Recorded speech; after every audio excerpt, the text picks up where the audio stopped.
My best friend claims my boyfriend took advantage of her while she was drunk, but he says she's lying and now I don't know who to believe. So I, 31F, have been best friends with Lily, 32F, since 2010. We were college roommates and then after we graduated we still lived together, up until I moved in with my boyfriend Nate, 34M, in 2019. One thing about Lily is that she's always had a drinking problem for as long as I've known her, and she's done stuff while drunk that has sometimes caused problems in our friendship. She tries to stay sober, but every few years something will happen to make her start drinking again, which is what happened earlier this summer. So last Saturday Lily called me because she was drunk somewhere and needed a ride home. I couldn't go pick her up because I had the flu and I was on cold medicine, so Nate went to get her instead. A couple of days after that I started noticing that Nate was being weird with his phone. Normally he leaves it out on the coffee table if we're watching TV or whatever, but he started putting it face down so I couldn't see what notifications he was getting. My first thought was that he was trying to plan a surprise, and because of the timing I thought that maybe Lily was helping him. Yesterday I saw Lily and I told her that Nate was being sneaky all of a sudden and asked her if he said anything about maybe proposing soon. She asked me if I looked through his phone and I said no. Lily started crying and told me that she and Nate hooked up in his car the night that he came to pick her up. Her excuse was that she was really drunk and didn't fully know what she was doing. She said she'd been texting him since, telling him that he needed to tell me what happened or else she was going to. I asked Lily to show me the texts, but they were all in Signal, which deletes messages after a day, so all I could see was that she and Nate had a chat thread but nothing that they said. I told her to text Nate in front of me so I could see what he said, and she did, but we got no read receipt and so no response at all, so it didn't prove anything. I asked Lily if she was sure she wasn't so drunk that she maybe imagined it or thought a dream was real, and she absolutely lost her cool on me and said that she knows that she's horrible when she drinks but that she's not freaking delusional and she doesn't make crap up. She said that I could believe her or not and it's my choice, but she was telling me the truth. I said I needed to go home and talk to Nate.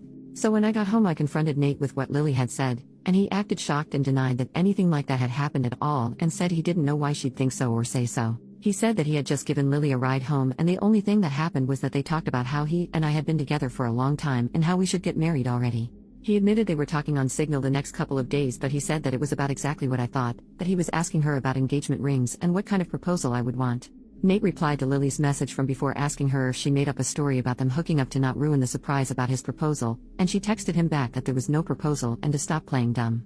So then Nate called her pretending like I wasn't in the room and told her that she needed to stop whatever she was trying to do because we were on the verge of breaking up and he'd rather just have the surprise be ruined, but Lily just kept telling Nate to stop lying until he got angry and hung up on her. I really didn't know what to think and I still don't. Right now Nate is really upset and not really talking to me much. He says that it's bad enough that Lily acted insane and ruined his plan to propose, but it's even worse that I believed her lies even a little and would think that he would ever cheat on me. Lily texted me saying she was sorry, but otherwise I haven't talked to her either. I don't want to think that Nate would cheat on me or that he'd take advantage of Lily if she was that drunk, but I feel like I can't be 100% sure because I've known Lily for 13 years and I also just can't believe that she'd lie to me about something this important. And I know that she does have a drinking problem, so I can believe that she'd sleep with my boyfriend if she was drunk out of her head. She's done some pretty awful things in the past when she's been drunk. I don't want to wrongly accuse Nate of something he didn't do, but I don't want to be an idiot. Edit. I'm not sure what I expected coming here, but I think what I initially wanted was just a sounding board for who sounded more believable.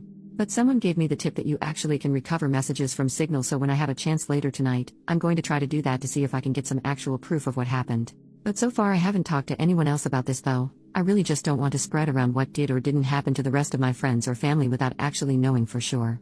Relevant comments. What else has Lily done to you while drunk? OP. So in the past when she's been drunk, Lily's blacked out and started fights with me or other people. She'll say really out of line insulting things. She's kicked people out of our apartment because she didn't remember inviting them in. She's accused me of stealing clothes from her because I was wearing an outfit that looked like something that she also owned. That kind of thing. She's never hooked up with anyone that I was dating, but she's definitely hooked up with guys that she knew I was interested in. Commenter number 2. Who has the greater motivation to lie here, Nate or Lily? Lily did have a big problem with Nate when we first got together, and she was really upset when I moved out of our apartment to move in with him. I could see her still being angry about it or still not liking him but just not saying anything. From what Nate said, they weren't making the plans on Saturday, but Lily brought up that it's been 7 years and asked why we're not married yet, and then the day after he asked her about rings. Commenter number 3. What is her reason for not liking him? So at the time she was in one of her longest stretches of being sober, and she said that I was abandoning her for some guy when she needed my support the most. And then when I moved out, she tried to make it out like she wouldn't be able to stay sober without me living with her, and Nate basically had to step in and point out that she couldn't stay sober anyway, so to stop guilting me. Commenter then said, it's possible she blames you for her current drinking, and Nate saying he wants to propose triggered her anger for some reason. OP, everything you say here makes sense to me. Lily has said stuff like this in the past, Not specifically about Nate, but sometimes when she starts drinking again, she acts like it's unfair that I'm not getting dragged down with her or doing more to help her, and I think on some level she might still think it's his fault that I moved out and don't keep as close an eye on her as I did back when we lived together. I don't know if she'd really go as far as to lie about something like this just for that reason. I really hope she wouldn't, but I could completely believe that she feels like this. Update, 2 days later. So on Thursday night, after I got everyone's advice, I told Nate that I had found out a way to recover deleted messages from Signal. He immediately took out his phone and opened the app and asked me to show him how to do it, so I already thought that must mean he was telling me the truth because he didn't panic or hesitate at all. Which was good, because when I tried to download Signal on my old phone, it turned out that it's too old to support the current version of the app, so it wouldn't work.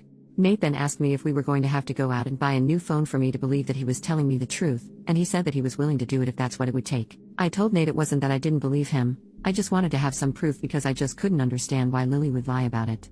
Nate said that she would lie about it because she's a freaking crazy drunk bitch and there's literally no way for a non-crazy person to understand why she would do anything, and once the messages proved that he didn't ever want me talking to her again. Then he said to get up because if we were going to go to the Verizon store we had to get there before it closed. By then I completely believed Nate anyway, so I told him we didn't have to go anywhere or get a new phone and that I believed him, and I knew he didn't cheat on me and that he would never do that. Nate said that he would hope I know that and that he didn't understand why I didn't take his word for it in the first place.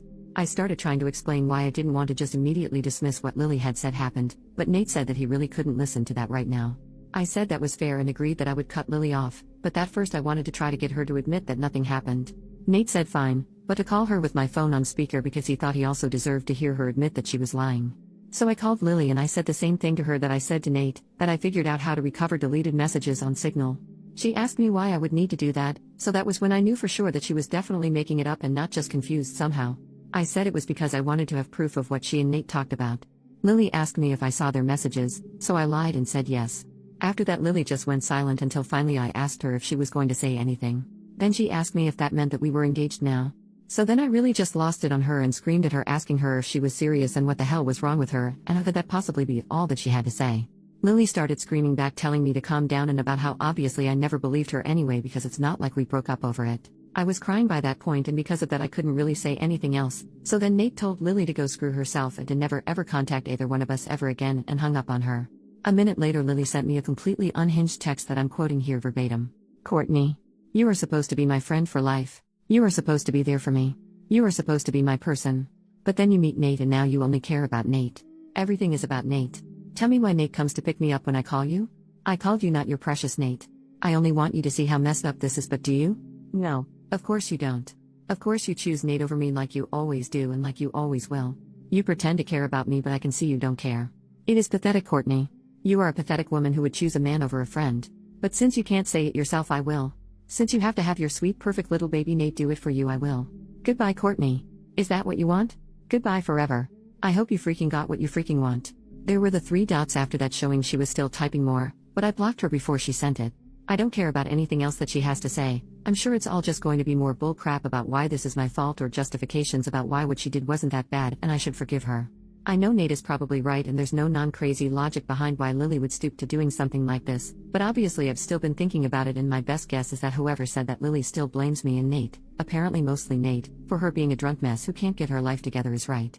It seems like she somehow thought that if she said she hooked up with Nate, I'd break up with him but still want to be friends with her, and then everything would magically be fixed. As far as stuff with Nate, I asked him if he thought he could ever forgive me for doubting him and he said that since I came to my senses, and I cut Lily off, he guesses we can try to put it behind us. I don't think he's still going to propose anytime soon. After this I probably wouldn't if I was him.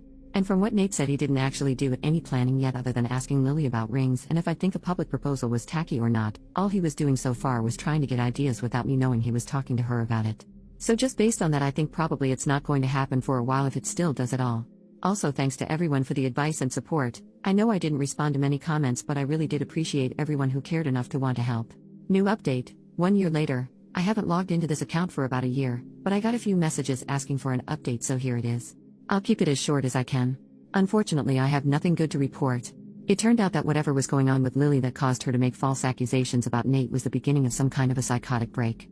After I blocked her she made a whole bunch of fake accounts and started sending me completely unhinged crap about how I ruined her life and threatening to get revenge on me and Nate. This went on for literally months with her sending me dozens of messages a day. I found out from other friends that she was making multiple posts on Facebook every day that were semi-coherent rants about how much she hated me and how I was evil and ruined her life intentionally. I tried to talk to the police 2 different times to get a restraining order because I was afraid that Lily was going to show up at our apartment and attack me or Nate. I literally even got a front door camera because I was so scared that she was going to hurt us. The police said that because Lily wasn't threatening actual violence, she was just a nuisance and they couldn't do anything. They acted like I was an idiot because it isn't illegal to talk crap on Facebook, and they basically told me to just keep blocking her whenever she made a new account and eventually she'd get bored and move on. Then finally there was an incident where someone broke the windshield of Nate's car while he was parked at his work. I guess it could have just been a random act of vandalism because this wasn't the only car that got windows broken, but at the time I was 100% sure it was Lily, so I went to the police again. Eventually an officer went to talk to Lily, and she said she didn't touch Nate's car, and again I have no proof that she did. But after the police talked to her, Lily got put into a psych ward for a week because apparently her apartment was filthy and she was drunk out of her mind 24/7 and a danger to herself. I have not heard anything from Lily after she left the psych ward. I don't know if she was diagnosed with something or if she's medicated now or what. I found out that she moved in with her dad, who thank God lives in a different state. I look at her social media every so often to make sure she's not posting about me again and that she's nowhere around me. I haven't mentioned Nate much in this update, and that's because we're no longer together. He broke up with me after the windshield incident because he couldn't handle being constantly harassed by Lily, and to be honest I don't think he ever forgave me for not taking his side immediately when everything started. It really hurt, but I can't blame him. I tried to talk to him about fixing things between us after Lily was gone, but he just wasn't interested. And so that's that. Sorry it wasn't a super positive update, but life goes on, I guess.